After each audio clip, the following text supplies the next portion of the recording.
Olá, boa tarde, querida arquiteta. Seja bem-vinda. Vento lá fora.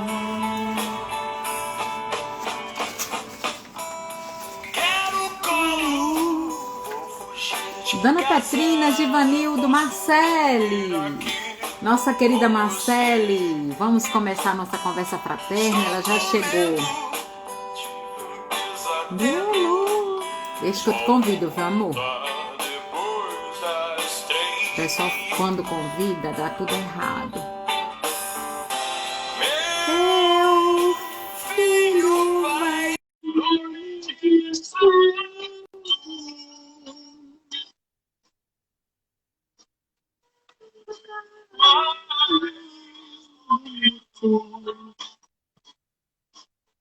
Aceite, minha princesa. Pessoas como que não houvesse amanhã. E se você parar atenção, verdade não há fim.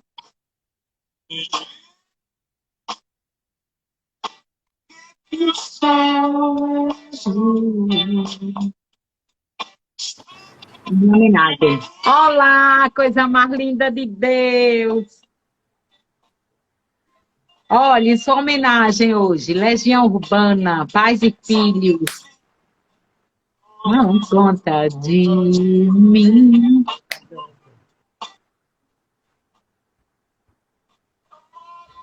A minha mãe.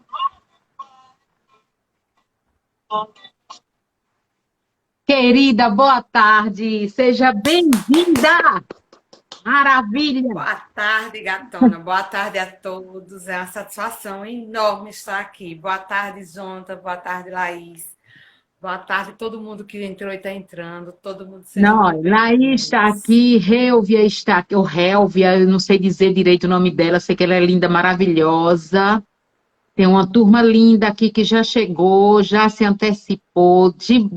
Dona Petrina, Givanildo, que são fiéis, Pois, Ivanildo, que saudade. Quando é que a gente volta, são hein? fiéis. Genilde, nossa arquiteta, está aqui. Sim. Pronto. Estão chegando, estamos chegando e respondendo a sua pergunta, que não é só sua. Tá, É de Oliveira, todos e todo seja mundo. bem-vinda. Isso, nós estaremos voltando no dia 2 de novembro, às 9 horas da manhã, no Evangelho de Tio Eurípedes Barçanufo. Isso aí foi Ai, que data linda, é, que lindo. nós recebemos essa intuição e como é um dia que vai menos Boa gente, tarde. nós vamos fazer Isso. nesse dia a fim de que nós também apresentemos esse trabalho maravilhoso da nossa Casa de Amor. Esse trabalho simples, humilde, mas de muito acolhimento. Então é o que a nossa casa, ela tem essa prerrogativa e tem esse diferencial, não que as outras não acolham, mas nós temos isso como proposta, não é? Porque Jesus é acolhida e é alegria, a alegria dos homens. Então, querida Marcele, sem mais delongas, sem mais churumelas, falando da nossa alegria, da nossa felicidade, Jaqueline Cunha também já está aí, então fique à vontade e traga a sua fala.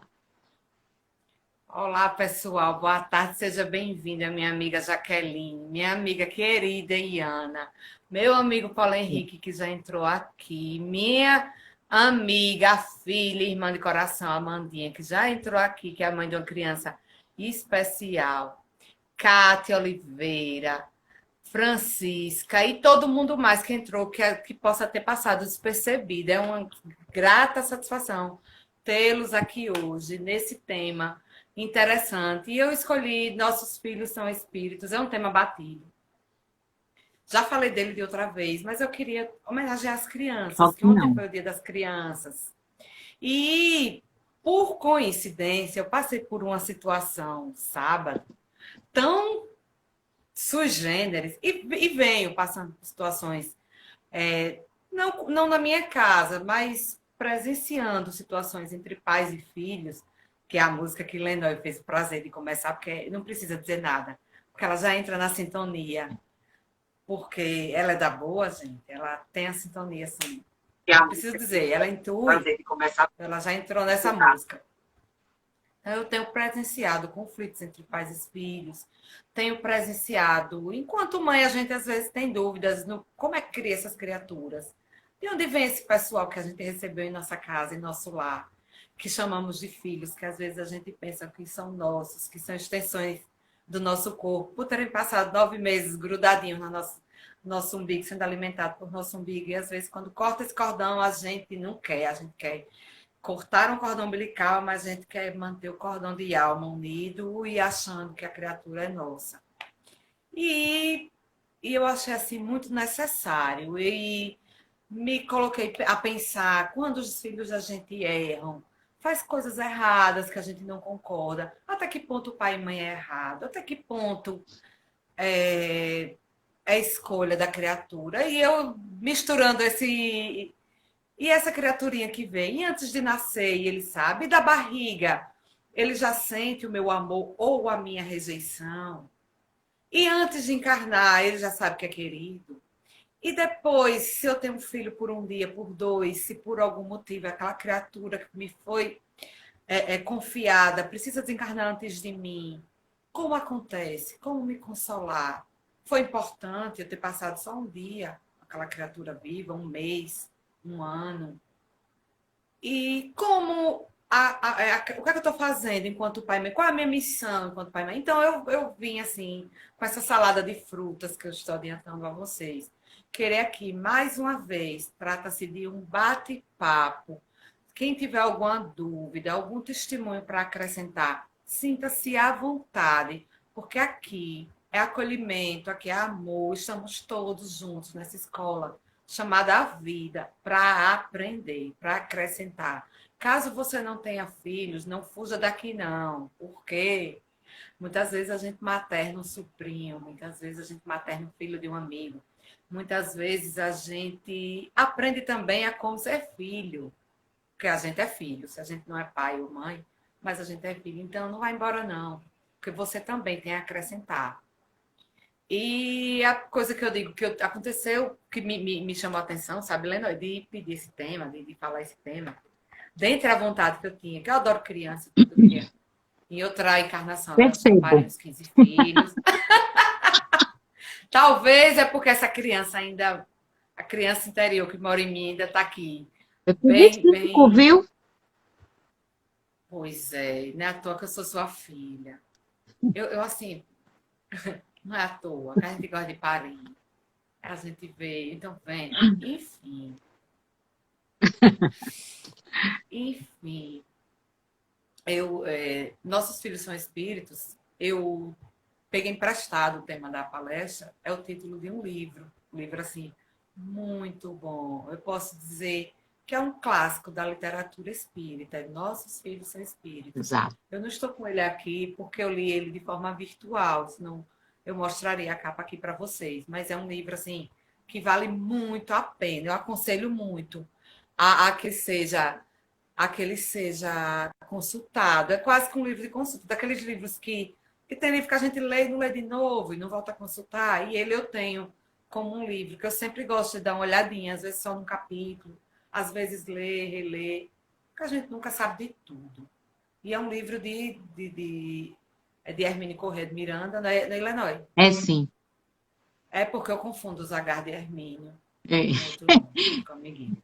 Aí, e ele fala de uma forma tão lúdica, ele escreve de forma tão deliciosa sobre o ser pai. Ele conta quando ele foi pai aos 23 anos e do impacto que ele teve quando olhou para aquela criatura, que era uma menina, e ele disse que intimamente já sabia que era uma menina e olhou. Disse que esperava, quando entregaram no colo, viu aquela criatura enrolada. E ele disse que antigamente as criancinhas já ficavam com olhos fechados por muito tempo, né? Nasciam, diziam as pessoas, eu ouvia dizer, os meninos demoraram 3 dias para abrir os olhos. Ouvi minha avó falando isso. E ele disse que esperava a criatura com o olho fechado, a criatura apática, e quando ele foi olhar para aquela filha, ela estava com o olho aberto, encarando, olho no olho, o olho dele, e ele tomou um susto. Ele disse, quem és tu? De onde vem?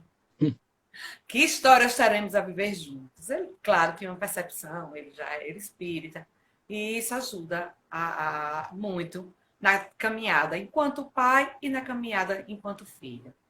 Por que nossos filhos são espíritos? Porque quando a gente recebe uma criança no nosso lar, aquele corpinho infantil, a gente quantas vezes diz, e eu costumo dizer também, o anjo, o anjinho, ai, meu anjinho chegou, que coisa linda, um anjinho.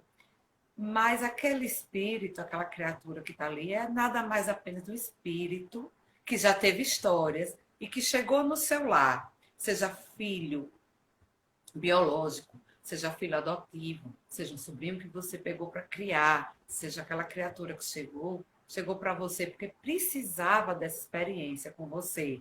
Os dois precisavam dessa experiência.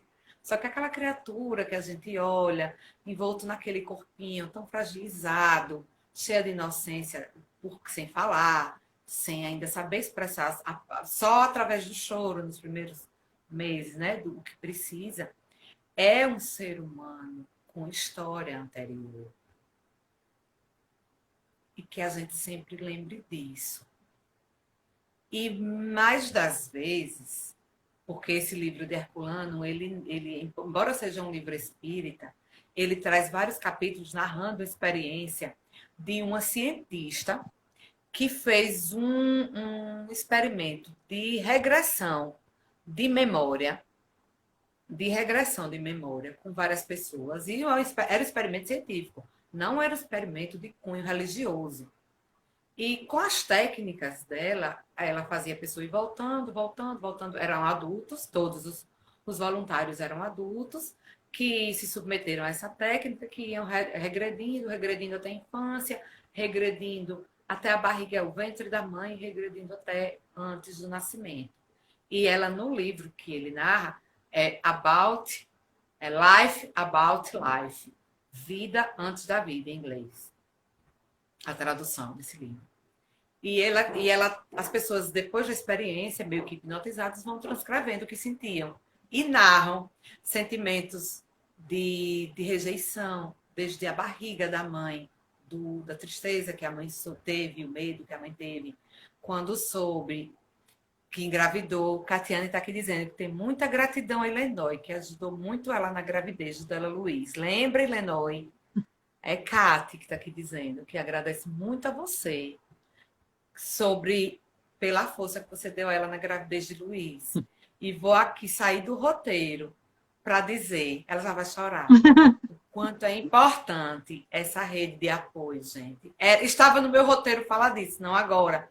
Mas em sua homenagem, Cátia, em homenagem a Elenor. E a Luiz também, porque se Luiz teve alguém que apoiou a mãe quando ele morava na barriguinha, porque ele tem esse merecimento. Ele é alguém merecedor desse apoio. Então, gente, quando alguém engravidar, é tão importante que essa criatura seja bem recebida.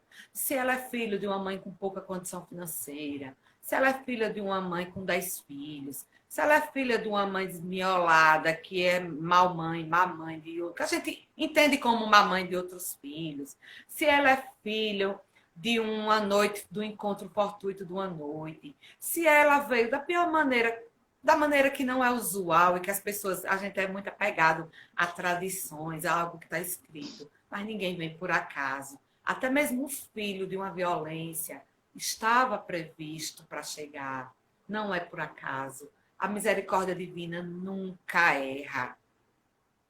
Ela disse que é muito importante, você sabe disso, e o carinho que ele tem por essa tia da porta. Está dizendo. Eu também. E vocês não sabem, para uma mãe, quem aqui é mulher, já engravidou, sabe o quanto a gente se fragiliza quando a gente engravida. É tão bom que a gente ouça, que bom que você está grávida. A mãe às vezes pensa, meu Deus, como eu vou criar, vou perder o emprego. Mil inseguranças acontecem quando a gente fica grávida.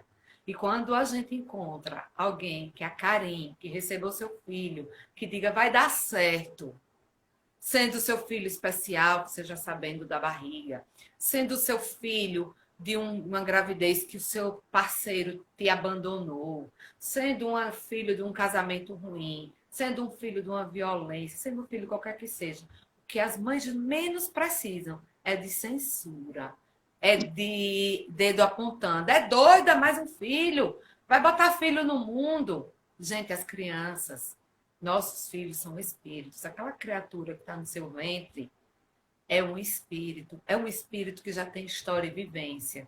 Então, converse com ele desde o seu ventre, dizendo: meu filho, que bom que você veio para mim. E isso não é falsidade, não. Porque aquela criatura que veio para você, muitas vezes, 80%, segundo a cientista, não é nem segundo o espírita, são pessoas que já tinham vínculos anteriores a essa mãe. Então, é alguém que te ama muito. E que, se não te ama muito, é alguém com quem você precisa se ajustar. Alguém que você feriu ou que te feriu em outra vida. E que vem nessa grande oportunidade chamada maternidade, chamada filiação, para que vocês se ajustem. Então, é filho, quando a gente diz que filho é bênção, não é à toa que se fala, não, que o povo antigo dizia: filho é bênção, filho é bênção, filho é bênção para o seu desenvolvimento, para que você se desenvolva. Porque, e você o auxilie a também se desenvolver. É uma troca muito linda, uma troca muito necessária. E uma gratidão que a gente deve ter à misericórdia divina, ainda que não seja um filho programado. Receba o seu filho e desde sempre converse com ele. Desde sempre diga a ele que, meu filho, que bom que você veio. A vida aqui não é fácil, mas o que depender de mim, sua mãe, farei de tudo para que você seja amado, bem recebido. Eu tenho comigo, depois que eu fui mãe, e costumo dizer a algumas pessoas: manga, alguém já vi olhares e sorrisinhos de censura. E pode parecer hipocrisia, mas assim, minha missão de vida é... Marcelo, qual é o seu propósito de vida? Tenho várias coisas a fazer. Sou uma pessoa que não paro. Eu tenho uma sede de aprendizado tremenda, imensa. Tanto na seara espiritual, tanto na seara profissional, tanto de vida. Porém, plena consciência eu tenho que a minha principal propósito, minha principal missão de vida é devolver as filhas que Deus me confiou melhor do que elas entraram. É a minha missão de vida. Se alguém rir, se alguém achar graça, se alguém achar que é piegas, pouco importa, que essa validação eu sou bem livre. A minha missão é devolver, entregar de volta a Jesus, porque não são minhas, melhores do que eu as recebi. Como é que eu faço isso? Tentando eu ser alguém melhor, porque fácil não é. Por quê? Porque nossos filhos são espíritos. Porque aquela criança que está aqui já vem. Magna, seja muito bem-vinda. Doutor Paulo Roberto, seja muito bem-vindo. Ana Delésia, todo mundo, sejam muito bem-vindos aqui. Então, por que eu disse, Lenói, que eu tomei um susto sábado? Sábado aconteceu uma situação tão sui generis que eu digo: meu Deus, a gente está em casa. A Mandinha está gostando da fala. A Amanda é uma mãe, assim, sensacional. É uma mãe singular, é mãe de uma criança com TEA, com transtorno do espectro autista. E ela teve o diagnóstico tem 1 ano. Ela mesmo não aceitava, tinha dificuldade, não era, Amanda, de entender que aquela criaturinha era especial. Mas quando ela acolheu e aceitou, mãe, assim, eu conheço igual. Agora, melhor eu não conheço, não. É uma mãe, assim, que honra a maternidade, assim, desse anjo. Enfim, sábado de madrugada, 2 horas da manhã, Eleonora, eu recebi uma mensagem de uma mulher. Eu achava que era brincadeira. A mensagem foi tão absurda que eu achava que era um trote de alguma amiga, de alguém, mandando de mim. A pessoa dizia o seguinte: não estou dizendo o nome e também não sei, acho que é um fake. Mas me chamou a atenção. A pessoa dizia assim: bom dia, Marcelo. Isso era 2h30 da manhã. Vi que você é mãe e cristã. Cristã, na forma que ela falou, eu acho que ela me confundiu com alguém evangélico. Mas, enfim, quem acredita em Cristo é cristã, sou cristã. E venho lhe dizer que eu tenho 2 filhos. Um filho de 15 e uma filha de 12. E minha filha de 12 está bastante rebelde.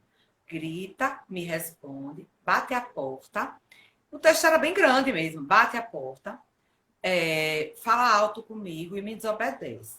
Já briguei, já tentei de várias coisas. Já briguei, já xinguei, já botei, já coloquei de castigo, retirando tudo que ela gosta, como celular, televisão e saída com as amigas. Mas ela ainda permanece rebelde. E aí vem onde eu achei que era trote, Lenora. A pessoa me diz assim: gostaria de saber como faço uso da correção com a vara. E como e em que momento. Eu, advogada, entendi que era levar para a vara de família. A vara que eu conheço é a vara de menor, é a vara de família, é a vara criminal, é a vara civil. Se ela quer levar a menina para a polícia, vai processar a filha. Depois eu entendi. Ela estava querendo saber como era que ela fazia correção com a vara, batia na pessoa, perguntando a mim, enquanto cristã, ainda colocava Cristo na frente. Acredita que eu passei por isso? E que eu dissesse qual era o momento exato dela utilizar a vara e como era. Eu acho que ela queria que eu prescrevesse. Olhe, 3 varadas nas pernas pela manhã, 3 à tarde, 3 à noite. E 3 nas 3 horas da manhã, na hora de orar. Que vocês dizem que estão orando fervorosamente. Mas, menina, eu achei que era uma trota. Achei que era trota. Não parece trota uma conversa dessa. Mas eu ainda Se não é trote, dou as pelo menos é amigas. inconveniente, né? 2 horas da manhã, pelo amor de Muito. Deus. E ainda perguntar como é que dá de vara na filha. Diga aí, a mim, de maneira cristã, botando o Cristo na frente. E aí, naquele momento, eu estava calma, não presta não. Minha vontade era dizer, quem precisa de vara é vocês. Minha vontade era dar uma vara em tudo. Mas a gente tenta melhorar, a gente tenta ser uma pessoa cristã da forma que se deve ser. E eu respondi, não sou psicóloga, mas eu sou mãe. E tentei pedir a Deus sabedoria e respondi, moça, eu sei que é muito difícil criar filhos. E a fase da adolescência é uma fase muito difícil. Tanto os psicólogos explicam, quanto o espiritismo, porque aquele espírito está cada vez mais próximo da matéria e distante lá do mundo espiritual. Então, cada vez que ele vai, por isso que dizem, eduque enquanto é cedo. Quanto mais cedo você educar, melhor. Por quê? Porque quanto mais cedo menor a criança é, mais ele é receptivo à educação, mais receptivo à correção das suas más inclinações. Por quê? Porque o espírito ainda está, é como se tivesse, grosseiramente falando, meio lá, meio cá. Ele ainda está maleável. Então, aquele espírito que eu comecei a dizer, nossos filhos são espíritos, aquele espírito daquele homem, daquela mulher que anima o seu filho, que teve a história, sendo homem em outras encarnações, sendo mulheres, de sofrimentos, enquanto ele está na primeira infância, ou até de 0 a 12, primeira infância a gente diz a 7, não educou o filho até 7, perdeu. Mas ainda tem até 12, até 14, para sempre, o ser humano sempre está em evolução. Mas naqueles primeiros anos, ele é mais maleável, de forma biológica e também a nível espiritual, porque ele ainda está meio em contato ainda com o mundo espiritual e ele ainda está assim, fazendo tipo essa migração. Então, é nesse momento que você, pai e mãe, tem como interferir, intervir e auxiliar na educação. E dar a educação como deve ser. Como deve ser a educação? É na vara, que a mulher me perguntou. Não. É no amor. É principalmente pelo exemplo. Não adianta eu falar e eu não fazer. E aí eu respondi carinhosamente assim, essa moça, que era difícil. Sim, eu sabia que era difícil. A fase da adolescência é uma fase difícil. E que se era difícil para a mãe, também o era para a criatura que está adolescendo. Porque a gente não pode se esquecer dos hormônios em efusão. É o corpinho crescendo, o corpo está, às vezes, desalinhado. Tanto meninos quanto meninas, você pode olhar que ficam desengonçados. E até ele mesmo, por si só, ele ainda não está se ajustando. E falei que a solução que eu daria, já que ela me perguntou, seria que explicasse àquela criatura o quanto ela era amada, o quanto ela era querida e o quanto ela poderia contar com aquela mãe. fizesse ela entender o quanto ela era importante para aquele núcleo familiar, que orasse e que, se pudesse, conversasse com a criança, com a criatura, quando ela estivesse dormindo.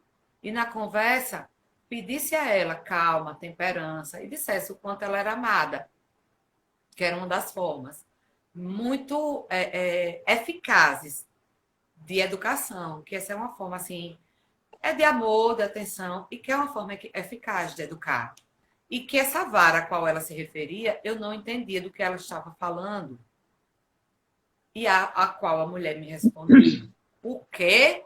Você está me dizendo para ser, ela disse condescendente, mas ela disse assim, para aceitar ser desonrada dentro da minha casa? Você está me dizendo isso? Bruta! Não, minha filha, não é assim não. Eu disse, moça, a filha é sua, a senhora faça o que quiser. Agora, a minha opinião é essa. Ela disse, não, aí me xingou ainda. E por conta disso, e depois eu disse, olha, lamento por você e lamento mais ainda por uma filha sua. Porque você com esse pensamento. Porque eu achava que era troll, mas aí eu vi que não era, sabe? Então eu achei assim muito importante trazer para cá isso, porque as pessoas estão malucas. Eu digo, com todo respeito à palavra, eu disse, meu Deus, o que é isso? E que pedi que ela não colocasse Jesus, nem cristão. Jesus e vara não combinam. Se ela queria validação para o uso de violência, não era falando de Jesus que ela iria conseguir. Porque Jesus é amor. Porque Jesus amou até o pior bandido. Porque Jesus, em nenhum momento,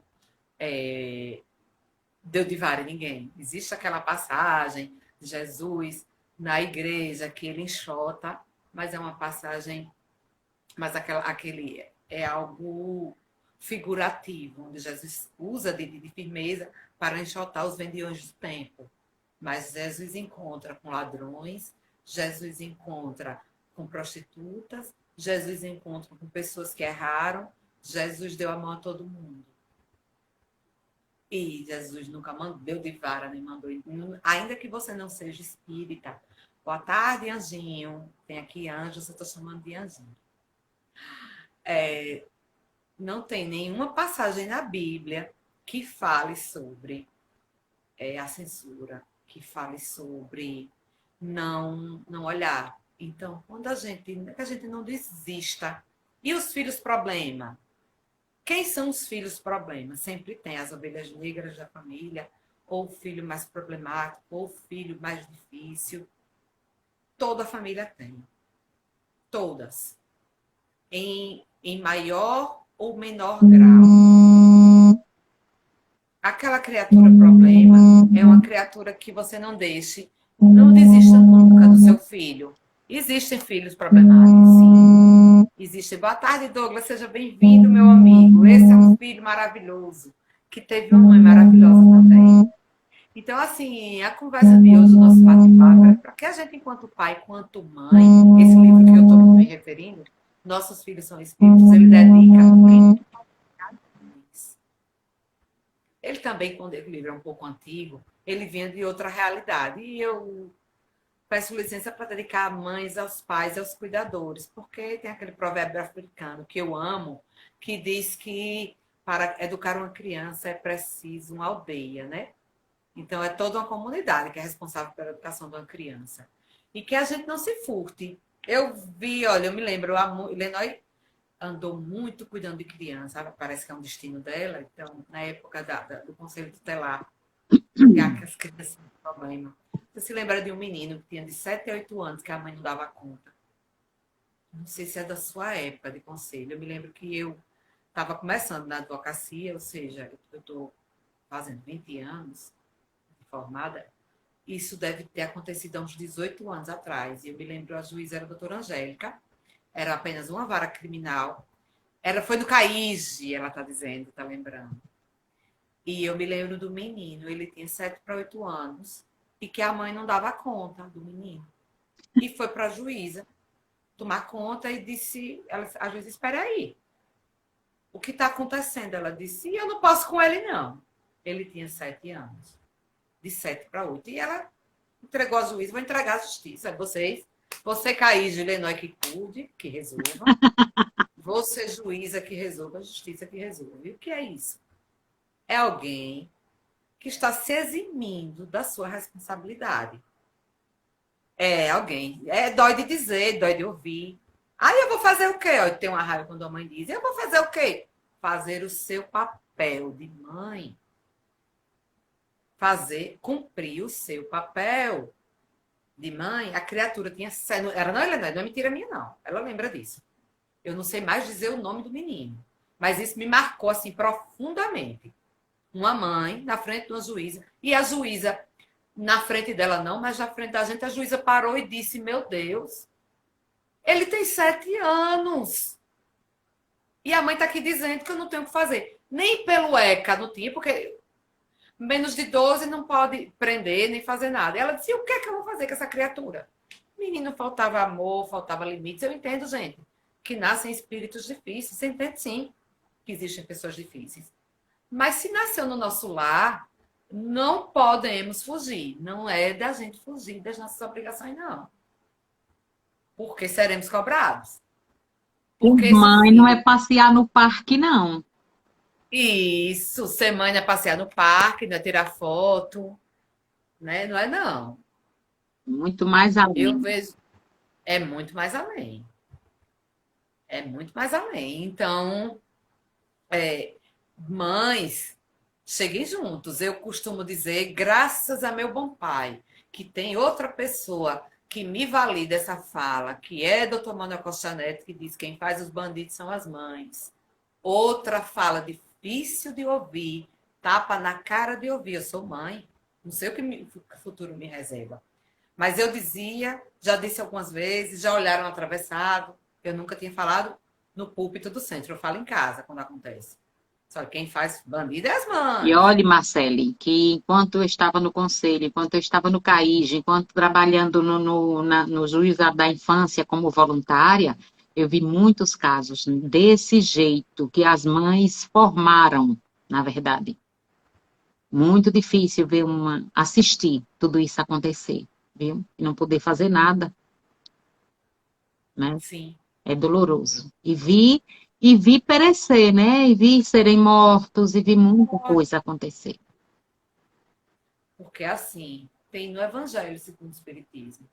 Quando a gente educa o filho, é claro, gente, eu comecei aqui falando, nossos filhos são espíritos. Ou seja, são pessoas com ideias próprias, com escolhas próprias. Quando eu educo um filho e ele opta por um caminho diferente do que eu eduquei e aconselhei, a responsabilidade é dele.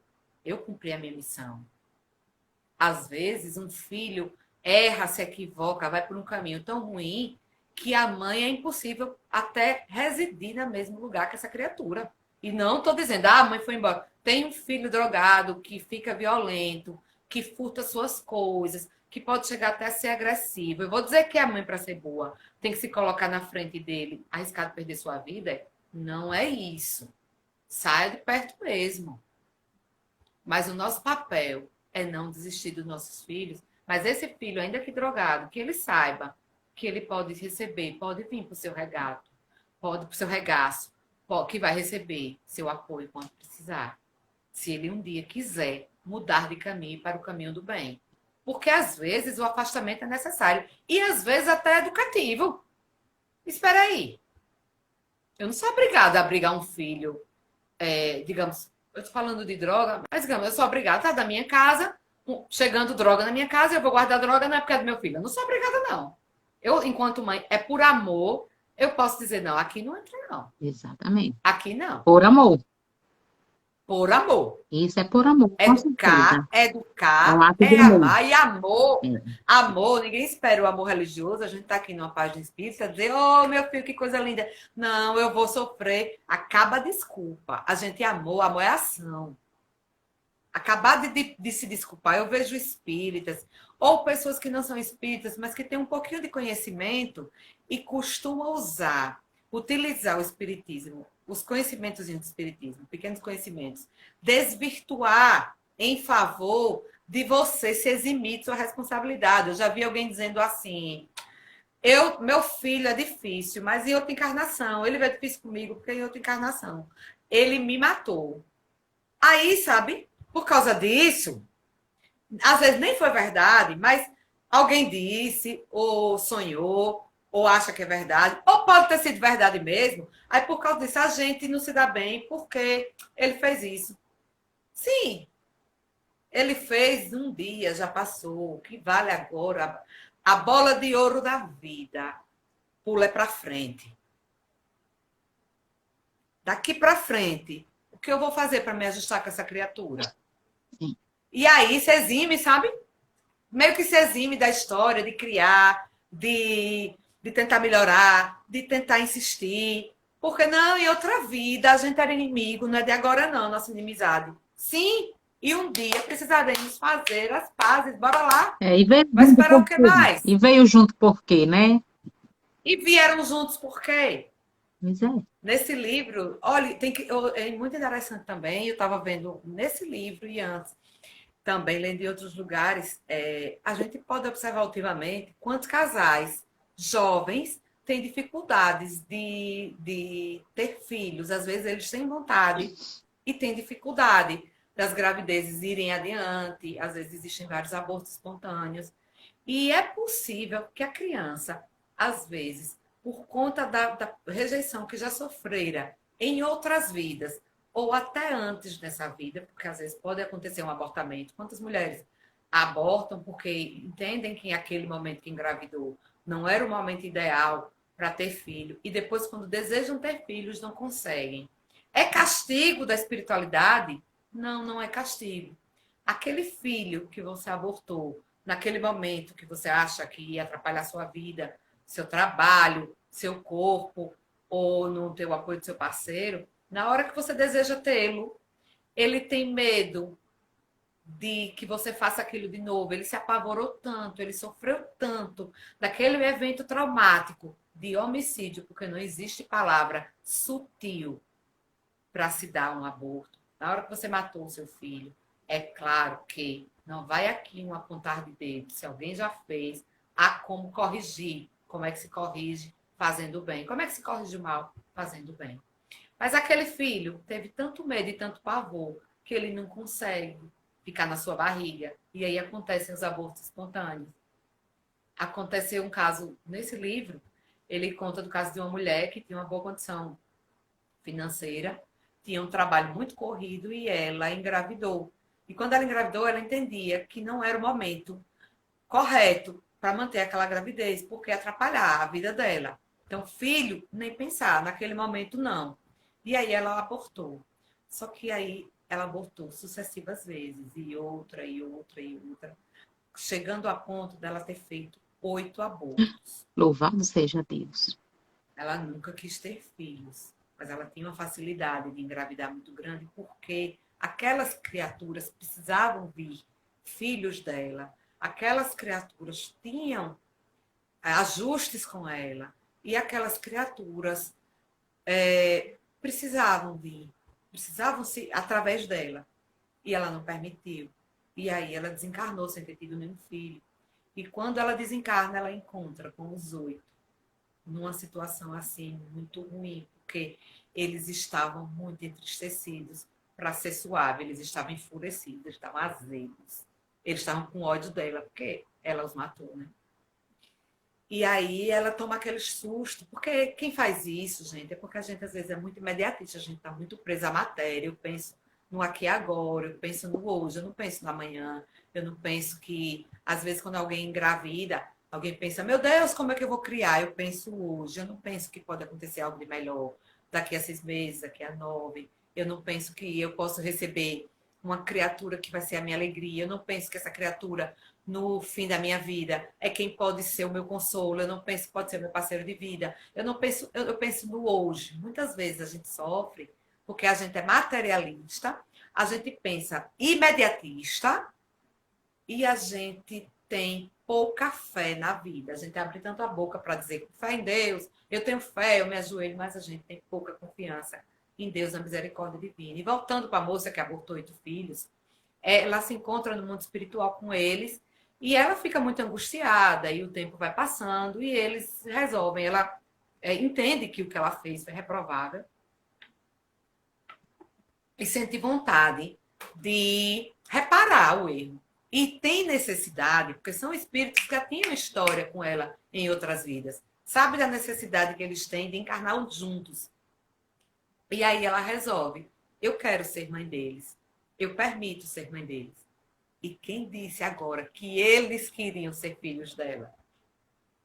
Eles tinham medo. Eles tinham pavor de que ela repetisse, ao engravidar, tudo aquilo que ela tinha feito de outra vez. Então, quando vocês verem alguma pessoa que não consegue engravidar, não é todos, cada caso é um caso. Mas, às vezes, acontece um desses casos. E aí, um espírito amigo fez um seguinte trato. Ela viria antes, receberia esses filhos e depois ela receberia ela também enquanto filha e ela ia morrer. E essa moça ia ficar sozinha para cuidar de todos os irmãos que outrora teriam que ter sido seus filhos. E quem ia auxiliá-la? Primeiro, essa mãe, que esse espírito amigo, protetor, que se ofereceu para receber esses filhos, esses 8 filhos. No caso, 9, ela e os 8 abortados. E, em segundo lugar, um dos filhos abortados, que, diferente dos outros, a perdoou e entendia que ela merecia perdão e que viria, enquanto irmão mais velho, para, junto com ela, fazer a criação, criar os outros irmãos. E assim aconteceu. E o pai... por que o pai? O pai? O pai viria um alcoólatra, uma dor a mais para ela, para que ela tivesse esse trabalho e reparasse as chances que ela teve de ter criado de forma tranquila, que ela não aproveitou de outra vez. Ela iria agora criar sozinha e sem poder se casar, porque ela ia dedicar toda a juventude dela a criar os irmãos, já que a mãe ia morrer do parto do último filho. E essa história foi verdadeira, foi narrada numa mediúnica. E assim aconteceu. Não foi fácil. Até mesmo a gravidez, se ela tivesse recebido a criança, seria gravidez difícil, porque aqueles espíritozinhos que tinham medo dela também tinham raiva, então poderiam adoecê-la.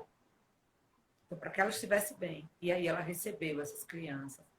E pede o espírito, Hermínio de Miranda, que se alguém lembrar desta criatura, que eleve o pensamento ao alto e ore por ela, porque provavelmente é possível que ela ainda esteja encarnada e ainda na luta com essas criaturas. Então, foi que eu falei, se você não tem filho, não fuja da live, porque às vezes esse irmão que encrenca com você, esse irmão que você não entende por que não gosta de você, não é à toa. Foi aquele filhinho que você pode ter rejeitado em outra vida, foi aquela criatura que é um desafeto seu e veio no lar como seu irmão. Eu costumo dizer as minhas aqui, quando elas dão em brigar, eu digo, se ajustem, se amem, enquanto são minhas filhas que eu estou dando a chance. Não que eu seja a melhor do mundo, não. Mas se ajustem e se amem, enquanto estão irmãs, viu? Porque se não se ajustarem e se amarem, se afinarem irmãs, vai vir uma filha da outra. Vocês querem? Aí eu, não. Eu digo, pois vai, uma beliscar a outra, veja aí. Se vocês querem. Então não se ajustem, não. Se não por bondade, mas por inteligência. Não diga nada. Larissa está dizendo que ela não consegue se entender com a irmã. Larissa, é possível. Olha, ninguém está aqui por acaso. Então, por que que vem da família? Porque da família a gente não corre. Porque um colega de trabalho ruim, sabe? Um colega de trabalho complicado faz até com que você saia do emprego. Aí você sai do emprego e se livra daquela criatura, né? Mas e o irmão? Não tem ex-irmão. Não tem ex-filho, né? Tem ex-colega, tem ex-marido, tem ex-amigo. Mas ex-irmão, não. Ex-filho, não tem. E, Larissa, eu sei que não é fácil. Tem, às vezes, a gente é tão injustiçada, né? A gente se sente injustiçada. A gente também erra.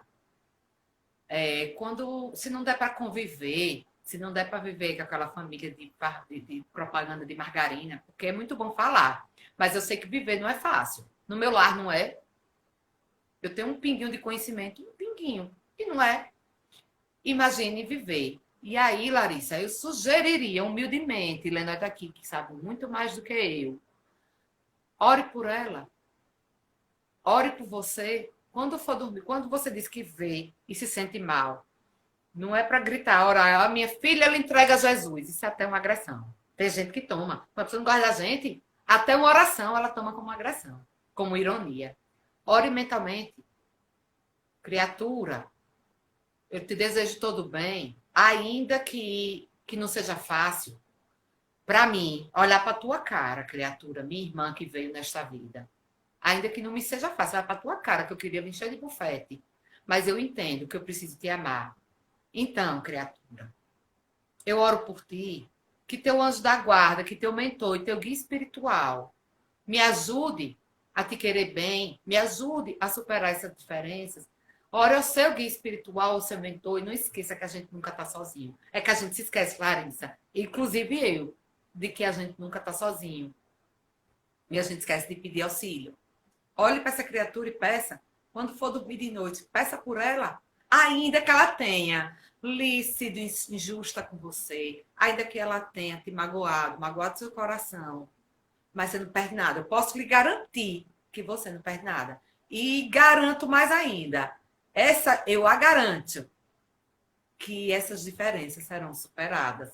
Ah, vai ser daqui a 15 dias? Talvez você tenha uma surpresa. Mas pode ser daqui a 15 anos. Mas que orar por ela, apenas orar. Porque às vezes tem pessoas que a gente não tem como conviver mesmo, não. Às vezes as diferenças são tamanhas que não dá não mesmo para olhar para a cara. Eu entendo. Mas não é por isso, porque a gente entende que pode ser de outra vida, já que nessa nada justifique. Porque quando nada nessa vida justifica uma diferença, uma coisa, pode ter certeza que foi de outra vida.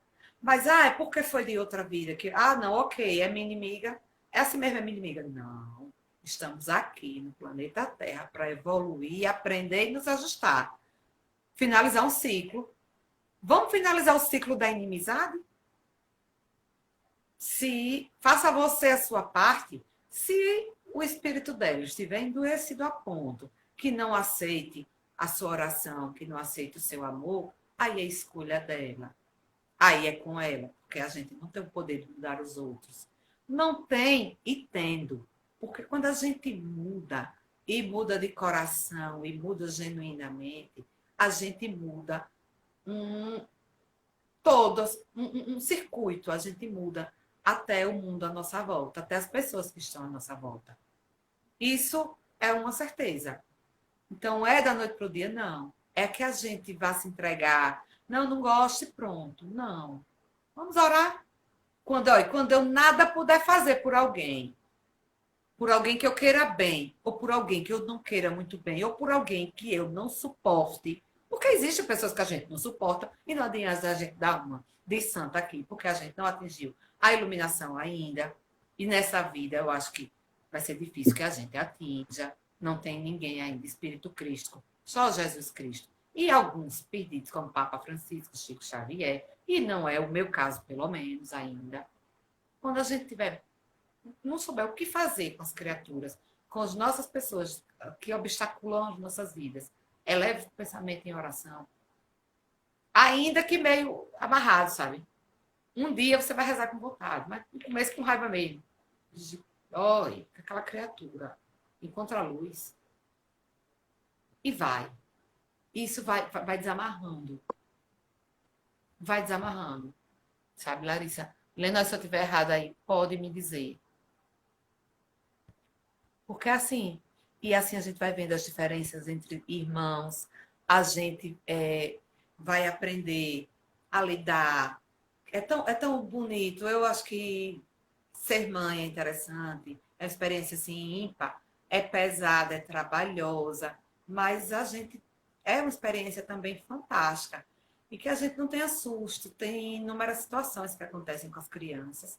E que a gente tem que estar preparado, sim, porque a gente não esquece que os adultos somos nós, pais.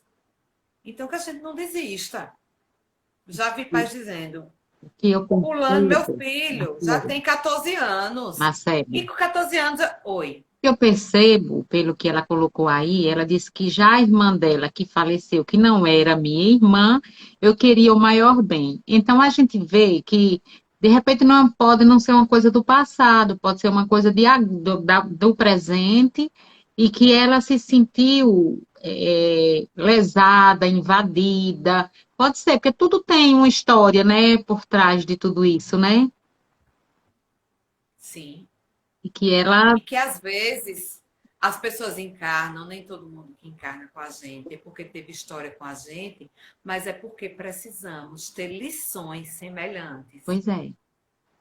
Não é isso, Lenói? Uhum, Às vezes a pessoa não teve uma história comigo passada, mas ela precisa ter uma lição semelhante à minha. exato. Precisa estudar na mesma salinha de aula. Uhum, Aí papai do céu coloca todo mundo na mesma salinha de aula para aprender junto, ainda que às vezes a gente não tenha um problema com o outro. Não, mas eu precisava ser mãe de uma criança especial e essa criança especial, essa pessoa precisava vir de uma forma especial e às vezes eu não tenho nenhum vínculo de outra vida com ela, não tem nada a ver. exatamente.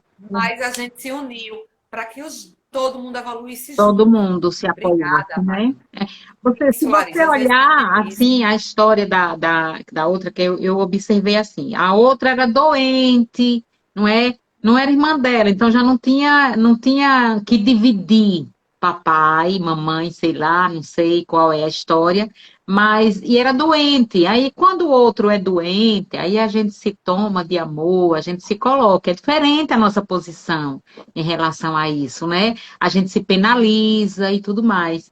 Então, é toda uma história que ela precisa tentar entender Entender. e se entender, não é? Ela não está sendo invadida, mas ela se sente invadida, ela se sente como se estivessem tomando algo dela, e realmente ela deve ter sentido isso e vivido isso, não é?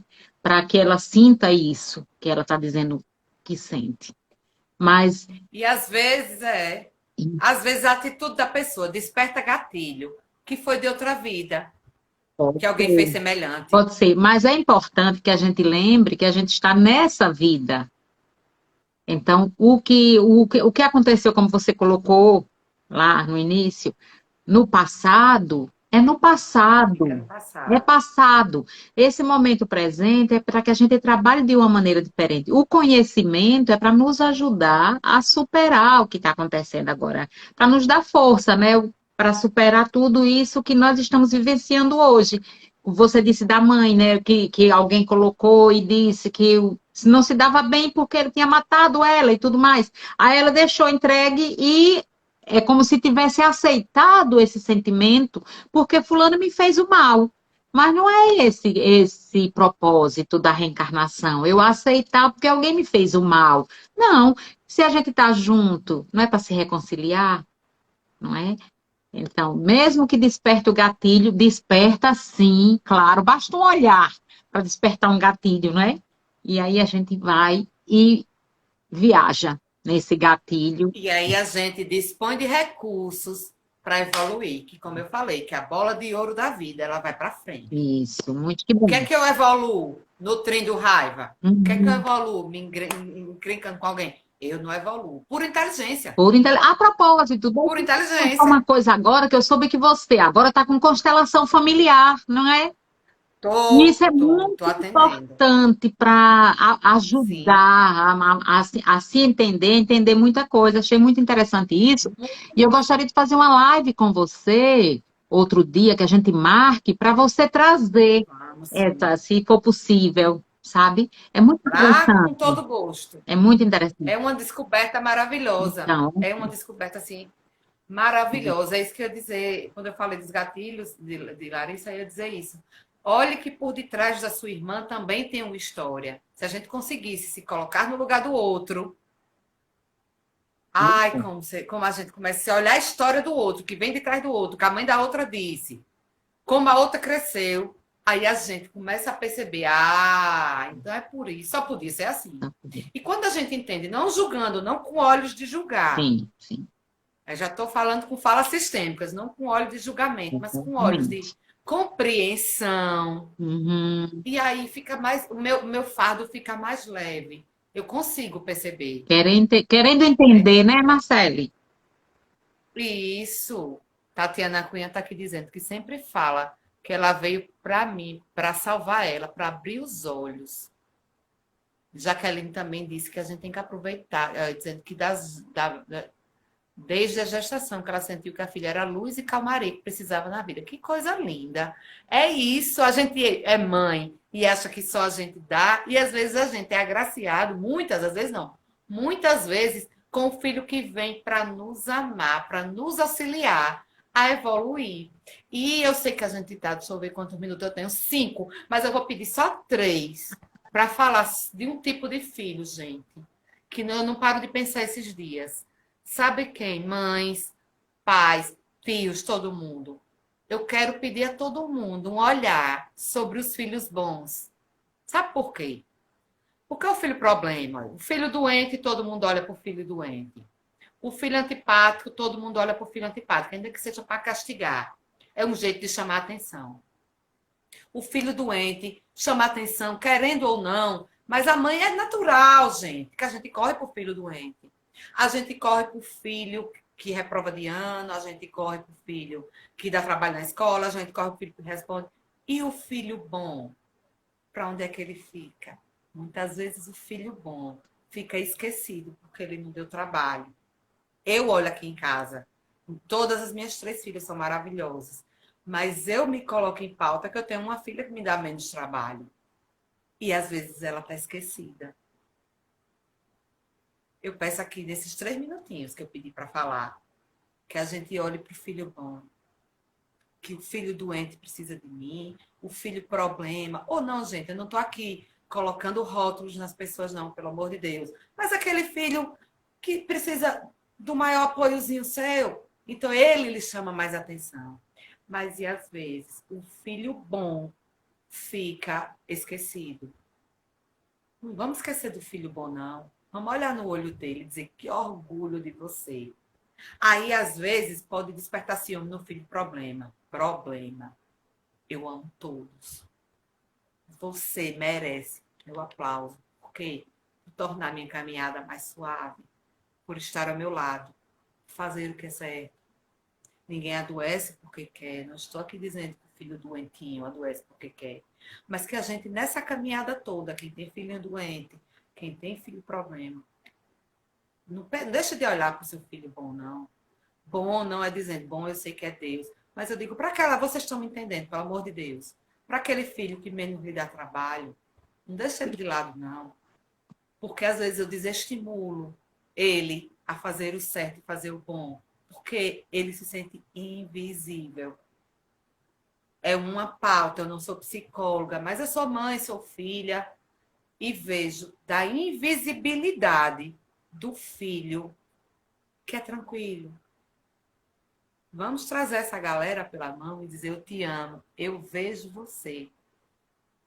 Eu vejo você. Estou aqui para você também, se você precisar. Me orgulho de você. E te agradeço, talvez, por me entender tanto e não me dar esse trabalho. Te agradeço por estar aqui comigo nessa caminhada. Vamos olhar. Vamos dar um. Hoje é isso. Eu não quero os filhos problemas, eu não quero os filhos doentes, não. Hoje, nossos filhos são espíritos. E os espíritos bons, os espíritos que vêm para nos agregar, aquele filho que segura sua mão, que chora com você, que ele seja olhado. Hoje eu quero olhar para ele. Pode parecer confuso o que eu estou dizendo, mas às vezes a gente está criando pessoas solitárias. Nessa brincadeira a gente é ser humano. Somos mães, somos mulheres no papel de mães. Não somos Nossa Senhora. Os homens não são José, Pai de Jesus. Então é natural que a gente erre. Mas onde há erro, há acerto. Onde há e aí. Que, para terminar aqui, nossos filhos são os espíritos. Quando chegarmos no mundo espiritual, que a gente possa, ao sermos inquiridos e ao sermos perguntados, que fizestes dos filhos que lhes confiei? Sejam esses filhos da barriga, sejam sobrinhos, sejam vizinhos, sejam pessoas queridas. Que fizestes? Que a nossa resposta possa ser: amei, amei o máximo que eu pude, dei o meu melhor. E assim, meus irmãos, eu vou encerrando, agradecendo a todos que aqui estão e estiveram nessa vibração de amor e que a gente tem que ser melhor a cada dia, que a gente venha aprender, que a gente venha evoluir e que Jesus seja sempre louvado. E gratidão. E faça a prece. Por favor. Amado Mestre Jesus, agradecemos a oportunidade de mais uma vez estarmos aqui reunidos em seu nome. Pedimos, Senhor, por todas as famílias, principalmente as famílias das nossas cidades, que o amor e a sabedoria possa residir em cada lar, para que assim, juntos com os nossos entes queridos, nossos amigos e às vezes inimigos de outras existências, possamos todos evoluir sempre no amor de Jesus. Que assim seja. Lembrando que às 20 horas nós temos o estudo sistematizado com Edilson Costa no nosso canal do YouTube, tá bom? Beijos. Tchau, querida. Gratidão.